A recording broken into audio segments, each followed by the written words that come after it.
All right, that's the R&D tax incentive. We're going to move to the Entrepreneurs Program. This is also through Oz Industry, and this is an umbrella program which has a number of...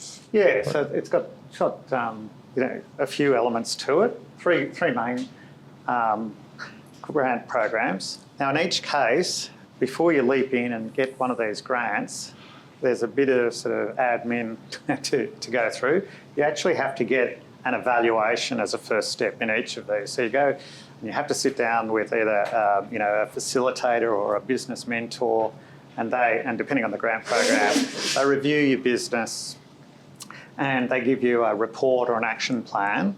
And then, as a second step, you can apply for a grant, but the grant needs to, generally speaking, address some of the action items in that report. So you've got this lead time of a couple of months where you have to go through this initial mentoring and sort of advisory process with one of their selected advisors. And they could either be just an Oz Industry customer service guy, or it might be a private sector sort of business advisor that works with the program. So, we've got the most broadly applicable is the business growth grants. I think what we'll do is we'll go through, just quickly run through but look at in the bit of detail business growth grant. So these ones, unfortunately, this is limited to 5 growth sectors. So you have to fall with one of these categories. So you have to be in advanced manufacturing or agri-food, medical, or life sciences, or resource extraction, resources, basically oil and gas or mining, or an industry that provides services to any of those other ones. And that's where a lot of our clients come in, because they provide services to those. So if you fit into that, you need to have existed for 3 years. You need to have a turnover of between 1.5 million and 100 million. And then that will entitle you basically to apply for the grant. And this is all about getting external assistance to enhance your capability, or the capability of your business in some way. So it might be quality assurance, it might be HR, it might be your legal structure.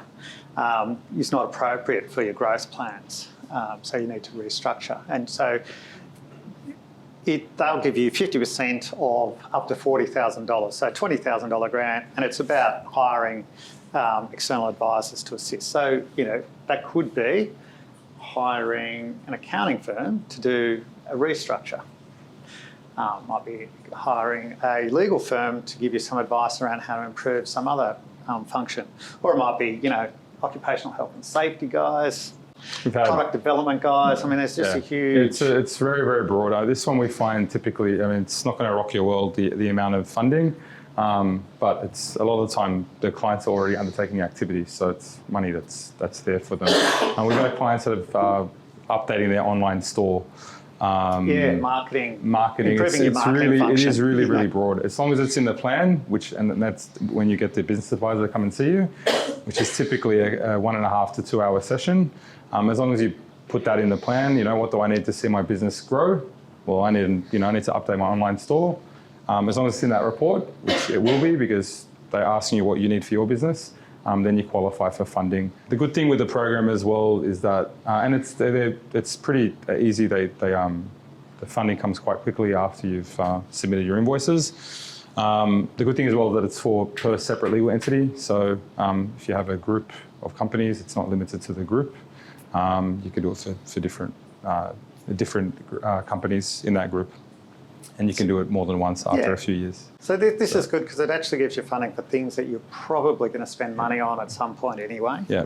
So this is quickly go over accelerated. Yeah, so this one's more difficult to get, but it's a much bigger program. So you can get a grant of up to $1 million. But this is all about commercialising a novel product or a process. So and you have to apply before you have first sales. So timing's really critical. So they make assessments around, the novelty or the innovation that's being introduced by your product, but you also have to make sure that you haven't actually started selling it yet. So the timing, and then you've got to have that evaluation done first. So there's a few months there. So timing is difficult, but the upside is high.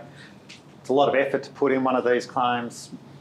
They're not that much fun to put together, but they can be very lucrative if you're in that sweet spot of timing. They support commercialisation, so again, marketing, protection of your intellectual property, taking on a senior sales executive to launch this new or novel product for you.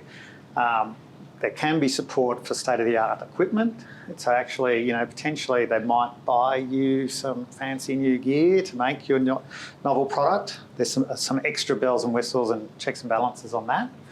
And critically, again, you need to show that you have matching funding. So if you're asking for $1 million, you have to show that you can come up with your $1 million as well. So that's where a lot of it falls down. That's that one. Great program, very difficult to get, but in the right spot. There's another one, Innovation Connections, as part of Entrepreneurs Program. Yep. You can have a look through.